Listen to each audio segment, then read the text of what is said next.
Spotlight நேயர்களுக்கு வணக்கம். தேசிய முற்போக்கு திராவிட கழகம் திமுகவில் இன்னைக்கு சேர்ந்து திராவிட முன்னேற்ற கழகத்தோடு கூட்டணி என்று அறிவித்து விட்டார் பிரேமலதா அவர்கள். பிரேமலதா அவருடைய முடிவு நல்ல முடிவு. இப்பதான் பிரேமலதா புத்திசாலித்தனமான முடிவை எடுத்திருக்கின்றார். இதை தமிழகமே வரவேற்கும். தமிழகமே பிரேமலதா எடுத்த முடிவை வரவேற்கக்கூடிய சூழ்நிலையில தான் இருந்து கொண்டிருக்கின்றது. நேத்து அவங்க போய் சத்குரு அவங்க கிட்ட போய் உட்கார்ந்து எப்படியாவது என்ன பிஜேபி அங்கம் வகிக்கிறதுக்கு ஏற்பாடு பண்ணுங்கன்னு சேர்த்துனாங்க. சேர்த்துறதுக்கு உண்டான முயற்சி எல்லாம் எல் முருகன், எஸ்.பி. வேலுமணி எல்லாம் எடுத்தாங்க.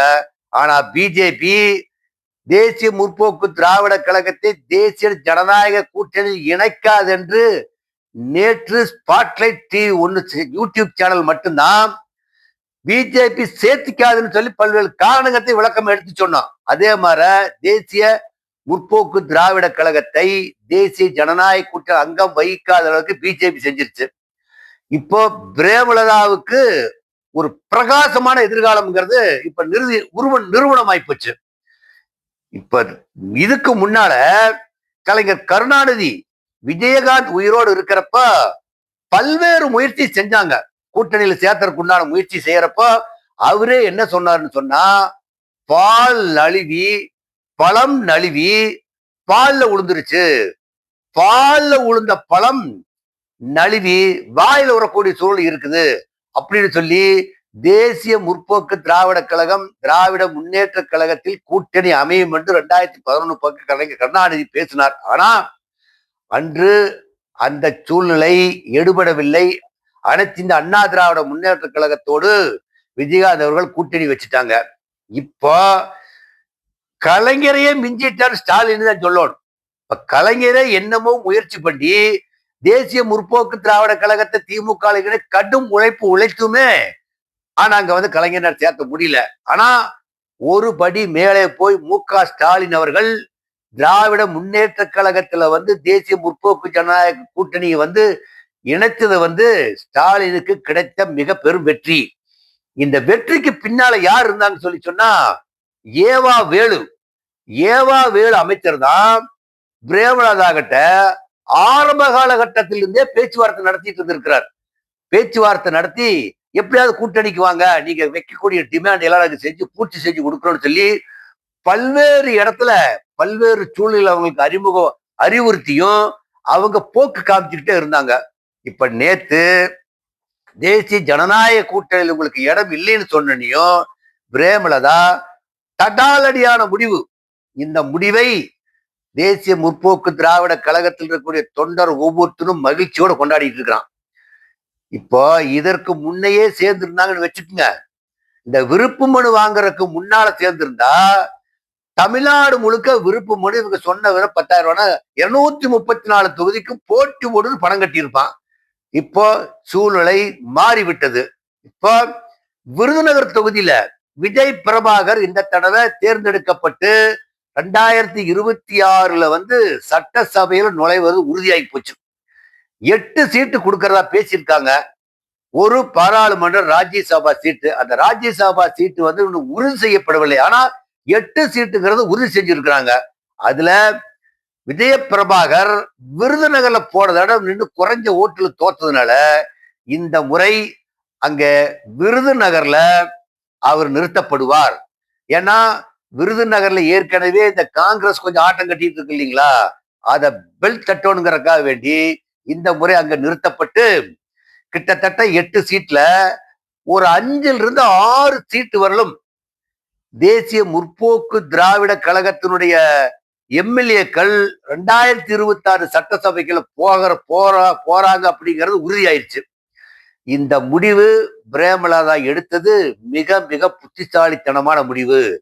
கடைசி நேரத்துல எடுத்திருந்தாலும் லாஸ்ட் பட் லீஸ்ட் சொல்லுவாங்க இல்லையா, அந்த மாதிரி கடைசி நேரத்தில் எடுத்திருக்கின்ற முடிவாக இருந்தாலும் இது புத்திசாலித்தனமான முடிவு என்று தொண்டர்களும் சொல்லுவான். ஏற்கனவே தொண்டர்களாம் சொல்லி இருந்திருப்பாங்க, கூட்டணியில் சேரலான்னு சொல்லி இருந்திருப்பாங்க. இருந்தாலும் இப்போ எல்.கே. சுதீஷனுடைய ஒரு அயராது பணி, அவரும் கூட்டணிக்கு ஏற்பாடு பண்றதுக்கு பல்வேறு முயற்சி பண்ணாங்க. அந்த சூழ்நிலையில பாக்குறப்போ ஏவா வேலு முந்திக்கிட்டு அவருடைய முயற்சியினாலதான் பிரேமலதா அவர்கள் திராவிட முன்னேற்ற கழகத்துல கூட்டணியில இன்னைக்கு சேர்ந்திருக்கிறாங்க. இதை சேர்ந்திருக்கிறதுக்கு திராவிட முன்னேற்ற கழகத்துக்கு பில்டிங் ஸ்ட்ராங்கு, பேஸ் மட்டும் ஸ்ட்ராங். இப்போ பில்டிங் ஸ்ட்ராங்கா இருந்தா பேஸ்மெண்ட் வீக்கா இருந்தா பில்டிங் உழுந்துரும் சொல்லுவாங்க. இப்ப திராவிட முன்னேற்ற கழகத்துக்கு பேஸ் மட்டும் ஸ்ட்ராங், பில்டிங் ஸ்ட்ராங். இப்போ ஜெயிக்கிறதுங்கிறது திராவிட முன்னேற்ற கழகம் உறுதி ஆயிடுச்சு. அதிமுகவுக்கு தேசிய முற்போக்கு திராவிட கழகம் சேராம இருந்தது. தேசிய ஜனநாயக கூட்டணி வெற்றி பெறுவதற்கு வாய்ப்பு மிக மிக குறைவாக இருக்கின்றது. இந்த சூழ்நிலையில விஜயனுடைய கட்சி, அவங்க இங்கே ஒரு சினிமா நடிகர், அங்கே ஒரு சினிமா நடிகர். ஆனா தேசிய முற்போக்கு திராவிட கழகத்துல இளைஞர்களும் இருக்கிறாங்க. ஒரு 30 வயசுக்கு மேல இருக்க 50 வயசுக்காரர் இருக்கிறாங்க. அவங்க எல்லாம் எத்தனை தொகுதி கொடுக்குறாங்களோ அத்தனை தொகுதியை நம்ம ஜெயிச்சாகணும் அப்படிங்கிற ஒரு வெறியில வேலை செய்வாங்க.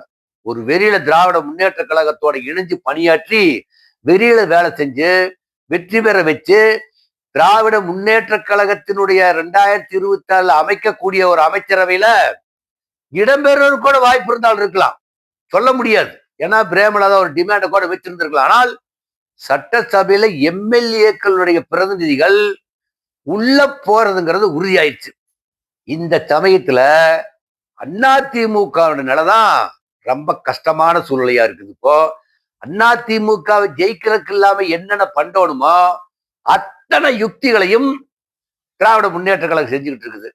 பத்தாவதுக்கு அதிமுகவுல வர்ற பிப்ரவரி 24 அன்னைக்கு புரட்சி தலைவி ஜெயலலிதா அவர்கள் பிறந்த நாள்ல சசிகலா ஒரு தனி கட்சி ஆரம்பிக்குதுங்க. சசிகலா தனி கட்சி ஆரம்பிச்சு 234 தொகுதியில ஆட்களை போடுது. அப்படி போட்டா அவங்களுக்கும் சொல்லி கொஞ்சம் ஓட்டு கிடைக்கும். அதெல்லாம் கிடைச்சதுன்னா அதிமுகவுக்கு மைனஸ். இந்த சமயத்துல ஓபிஎஸ் நிலைமையும் அதே நிலைமைதான். அவரும் தனியாக நிற்கக்கூடிய சூழ்நிலை வந்ததுனாக்கா அதிமுக ஓட்டுக்கள் அங்க நிச்சயமாக பிரிபடுறப்போ இப்ப அதிமுக 2024 ஆட்சி அமைக்குமா என்கிறது இப்ப சந்தேகத்துக்கு இடமாத்தான் இருக்குது.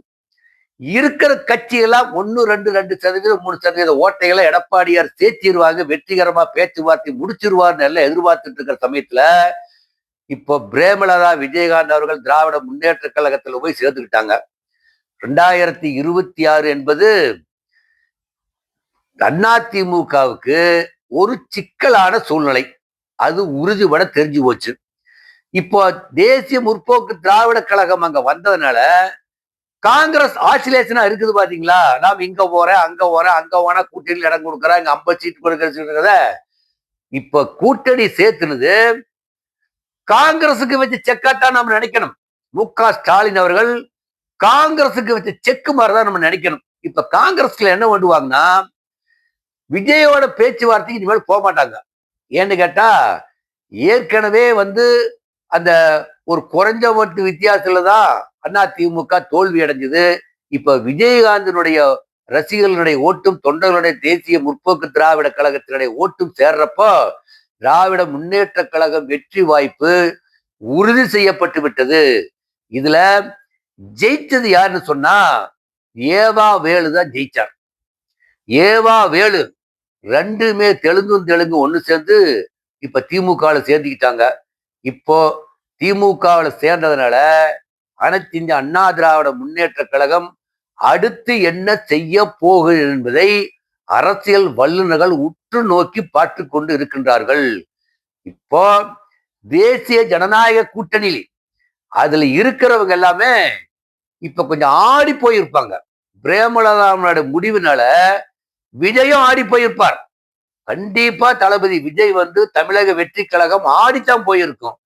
ஏன்னு கேட்டா இவங்க எல்லாம் தனியா நின்னாங்கனாக்கா பல்வேறு பிரச்சனைனால அவங்க எல்லாம் சேராம இருந்தா நம்ம ஈஸியா வெற்றி பெறலாம். அவங்க 2 கட்சிக்கு போட்டின்னு சொல்லிட்டு இருந்தாங்க இல்லையா, ஒன்னு டிவிக்கு ஒன்னு டிஎம்கேன்னு சொன்னாங்க இல்லையா. இப்ப அந்த பாலிசி அடிபட்டு போச்சு. அந்த வெற்றிடத்தை பூர்த்தி செய்வதற்கு யார் வந்திருக்காங்க? பிரேமலதா விஜயகாந்த் வந்திருக்காங்க. பிரேமலதா விஜயகாந்தினுடைய வரவு திராவிட முன்னேற்ற கழகத்திற்கு 100க்கு 200% ஆதாயம். நன்றி, வணக்கம். இந்த வீடியோ உங்களுக்கு பிடிச்சிருந்தா லைக் பண்ணுங்க, கமெண்ட் பண்ணுங்க, ஷேர் பண்ணுங்க, சப்ஸ்கிரைப் பண்ணுங்க.